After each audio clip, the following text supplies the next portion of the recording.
हिमवान द्वारा शिव की बारात की अगवानी तथा सबका अभिनंदन एवं वंदन।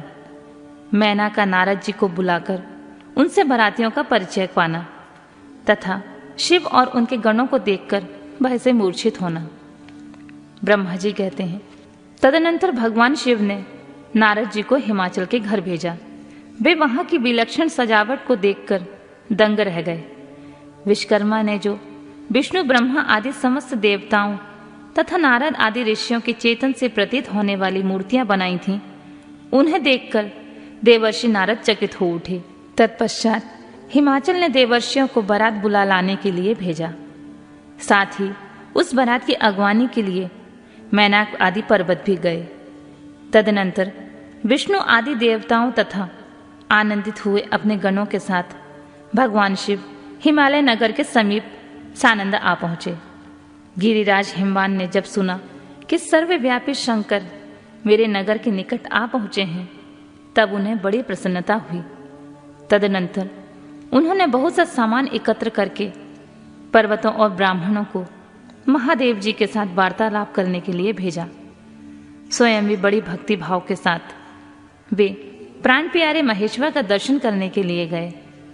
उस समय उनका हृदय अधिक प्रेम के कारण द्रवित हो रहा था और वे प्रसन्नता पूर्वक अपने सौभाग्य की सराहना करते थे। उस समय समस्त देवताओं की सेना को उपस्थित देख हिमवान को बड़ा विस्मय हुआ और वे अपने को धन्य मानते हुए उनके सामने गए। देवता और पर्वत एक दूसरे से मिलकर बहुत प्रसन्न हुए और अपने आप को कृतकृत्य मानने लगे। महादेव जी को सामने देखकर हिमालय ने उन्हें प्रणाम किया। साथ ही समस्त पर्वतों और ब्राह्मणों ने भी सदाशिव की वंदना की। वे वृषभ पर आरूढ़ थे। उनके मुख पर प्रसन्नता छा रही थी। नाना प्रकार के आभूषणों से विभूषित थे और अपने दिव्य अंगों के लावण्य से संपूर्ण दिशाओं को प्रकाशित कर रहे थे। उनका श्रीअंग अत्यंत महीन, नूतन और सुंदर रेशमी वस्त्रों से सुशोभित था। उनके मस्तक पर मुकुट उत्तम रत्नों से जटित होने के कारण बड़ी शोभा पा रहा था। वे अपनी पावन प्रभा का प्रसार करते हुए हंस रहे थे। उनके प्रत्येक अंग भूषण बने हुए सर्पों से युक्त था तथा उनकी अंग कांति बड़ी अद्भुत दिखाई देती थी। दिव्य कांति से संपन्न उन महेश्वर की सुरेश्वर गण हाथ में चंवर लिए सेवा कर रहे थे। उनके बाएं भाग में भगवान विष्णु थे और दाई भाग में मैं था। पीछे देवराज इंद्र थे और अन्य देवता आदि भी पीछे तथा अगल बगल में विद्यमान थे। नाना प्रकार के देवता आदि उन लोक कल्याणकारी भगवान शिव की स्तुति करते जाते थे। उन्होंने स्वेच्छा से ही दिव्य शरीर धारण कर रखा था। वास्तव में वे साक्षात परब्रह्म परमात्मा, सबके ईश्वर, उपासकों को मनोवांछित फल देने वाले, कल्याणमय गुणों से युक्त, प्राकृत गुणों से रहित, भक्तों के अधीन रहने वाले, सब पर कृपा करने वाले, प्रकृति और पुरुषों से भी विलक्षण तथा सच्चिदानंद स्वरूप हैं। उनके दर्शन के पश्चात हिमवान ने भगवान शिव के वाम भाग में अच्युत श्री हरि का दर्शन किया, जो नाना प्रकार के आभूषणों से विभूषित हो विद्यानंदन गरुड़ की पीठ पर विराजमान थे। मुने भगवान के दाहिने भाग में उन्होंने 4 मुखों से युक्त महाशोभाशाली तथा अपने परिवार से संयुक्त मुझ ब्रह्मा को देखा। भगवान शिव के सदा ही अत्यंत प्रिय इन दोनों देवेश्वरों का दर्शन करके परिवार सहित गिरिराज ने आदरपूर्वक प्रणाम किया। इसी प्रकार भगवान शिव के पीछे तथा अगल बगल में खड़े हुए दीप्तिमान देवता आदि को भी देखकर गिरिराज ने उन सबके सामने मस्तक झुकाया। तत्पश्चात शिव की आज्ञा से आगे होकर हिमवान अपने नगर को गए। उनके साथ महादेव जी, भगवान विष्णु तथा स्वयंभू ब्रह्मा भी मुनियों और देवताओं सहित शीघ्रता पूर्वक चलने लगे। मुने उस अवसर पर मेनका के मन में भगवान शिव के दर्शन करने की इच्छा हुई, इसलिए उन्होंने तुमको बुलवाया। उस समय भगवान शिव से प्रेरित होकर उनका हार्दिक अभिप्राय पूर्ण करने की इच्छा से तुम वहां गए। मैना तुम्हें प्रणाम करके बोली, मुने गिरजा के होने वाले पति को पहले मैं देखूंगी। शिव का कैसा रूप है जिसके लिए मेरी बेटी ने ऐसी उत्कृष्ट तपस्या की है। तात उस समय भगवान शिव भी मैना के भीतर के अहंकार को जानकर श्री विष्णु और मुझसे अद्भुत लीला करते हुए बोले। शिव ने कहा, तात, आप दोनों मेरी आज्ञा से देवताओं सहित अलग अलग होकर गिरिराज के द्वार पर चलिए, हम पीछे से आएंगे। यह सुनकर भगवान श्री हरि ने सब देवताओं को बुलाकर वैसा करने के लिए कहा। शिव के चिंतन में तत्पर रहने वाले समस्त देवताओं ने शीघ्र ही वैसी व्यवस्था करके उत्सुकता पूर्वक वहां से पृथक पृथक यात्रा की। मुने, मैना अपने मकान के सबसे ऊपरी भवन में तुम्हारे साथ खड़ी थी। उस समय भगवान विश्वेश्वर ने अपने को ऐसी वेशभूषा में दिखाया जिससे मैना के हृदय को ठेस पहुंचे। सबसे पहले बारात के जुलूस में विविध वाहनों पर विराजित खूब सजे धजे बाजे गाजे के साथ पताकाएं फहराते हुए बसु आदि गंधर्व आए। फिर मणिग्रीवादी यक्ष, तदनंतर क्रम से यमराज, निश्रुति, वरुण, वायु, कुबेर, ईशान, देवराज इंद्र, चंद्रमा, सूर्य, भृगु आदि मुनीश्वर तथा ब्रह्मा आए। ये सब उत्तरोत्तर एक के बाद विशेष सुंदर शोभामय रूप गुणों से संपन्न थे। इनमें से प्रत्येक दल के स्वामी को देखकर मैना पूछती थी, क्या यही शिव हैं? नारद जी कहते, यह तो शिव के सेवक हैं। मैना सुनकर बड़ी प्रसन्न होती और हर्ष में भरकर मन ही मन कहती, ये उनके सेवक जब इतने सुंदर हैं तो इनके स्वामी शिव तो पता नहीं कितने सुंदर होंगे। इसी बीच में वहां भगवान विष्णु पधारे। वे संपूर्ण शोभा से संपन्न श्रीमान, नूतन जलधर के समान श्याम तथा 4 भुजाओं से संयुक्त थे। उनका लावण्य करोड़ों कंदर्पों से लज्जित कर रहा था। वे पीतांबर धारण करके अपने सहज प्रभा से प्रकाशित हो रहे थे। उनके सुंदर नेत्र प्रफुल्ल कमल की शोभा को छीन लेते थे। उनकी आकृति से शांति बरस रही थी। पक्षीराज गरुड़ उनके वाहन थे। शंख चक्र आदि लक्षणों से युक्त मुकुट आदि से विभूषित वक्ष स्थल में श्री वत्स का चिन्ह धारण किए हुए थे। वे लक्ष्मीपति विष्णु अपने अप्रमेय प्रभापुंज से प्रकाशित थे। उन्हें देखते ही मैना नेत्रचकित हो गई। अब बड़े हर्ष से बोली, अवश्य ही मेरी शिवा के पति साक्षात भगवान शिव हैं, इसमें संशय नहीं है।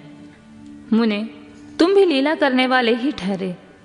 अतः मैना की यह बात सुनकर उनसे बोले, देवी, ये शिवा के पति नहीं हैं, अपितु भगवान केशव हरि हैं। भगवान शंकर के संपूर्ण कार्यों के अधिकारी तथा उनके प्रिय हैं।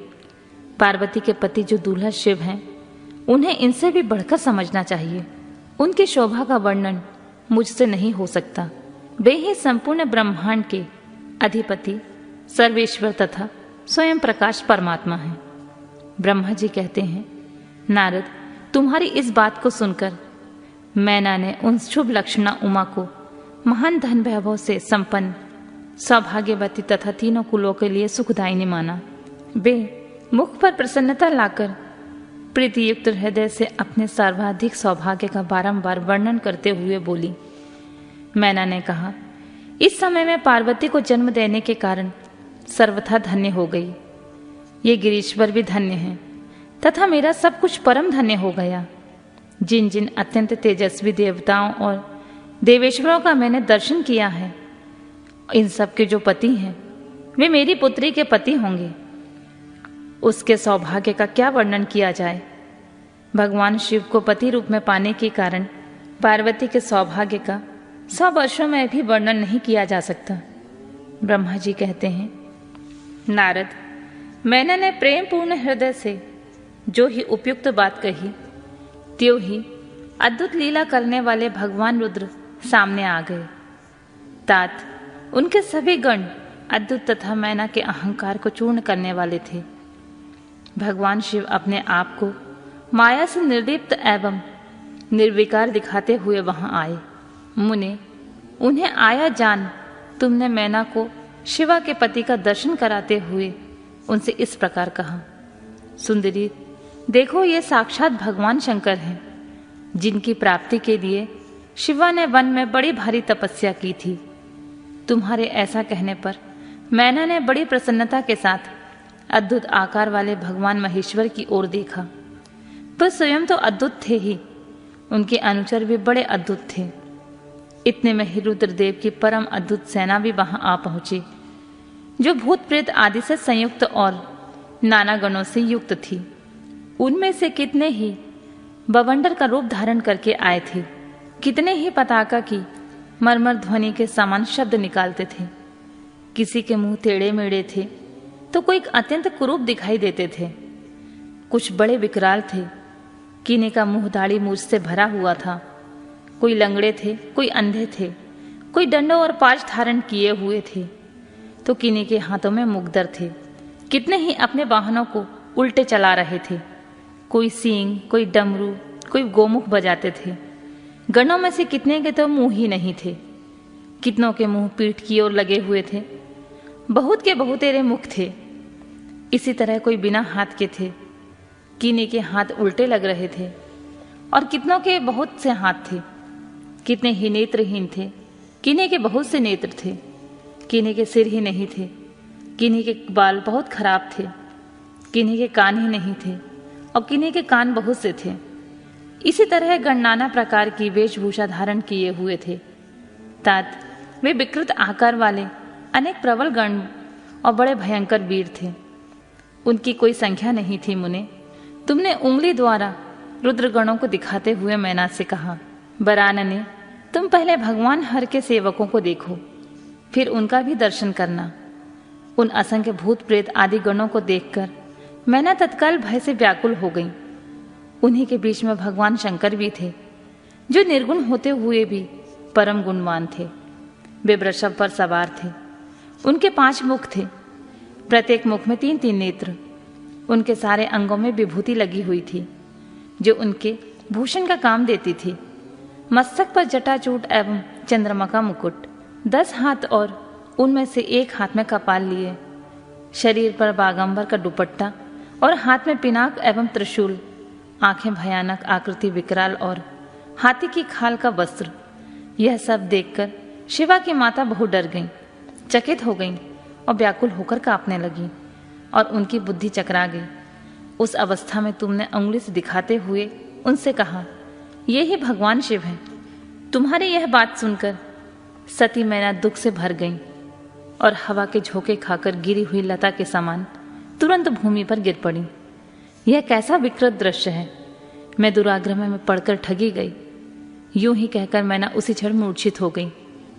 तदनंतर सखियों ने जब नाना प्रकार के उपाय करके उनकी समुचित सेवा की, तब गिरिराज प्रिया मैना धीरे धीरे होश में आई।